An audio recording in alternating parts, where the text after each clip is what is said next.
Hello guys, welcome to my YouTube channel. Ngayon ay tuturuan ko kayo kung paano mag-turn off ng data saver sa Messenger. Una, pindutin lang ang ating Messenger application. Then, ayan, kapag napindut nyo na ang ating Messenger, mapupunta na tayo dito sa chats. Then, makikita nyo sa taas yung 3 lines sa left side sa upper part. Pindutin lang natin yon. Ayan. Then kapag napindot nyo na, makikita nyo naman yung setting sign sa upper part. Then sa right side naman, ito, pindutin nyo lang. Then ayan, kapag napindot nyo na, mapupunta na tayo dito sa Me. Then ang gagawin lang natin, scroll up lang natin.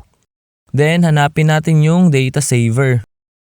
Then ayan, nakikita ko na dito yung data saver which is na ito siya. Ayan, then pindutin nyo lang yung data saver pag nakita nyo na. Then kapag napindot nyo na, ayan, kung mapapansin nyo, naka-turn on ang ating data saver dito sa Messenger.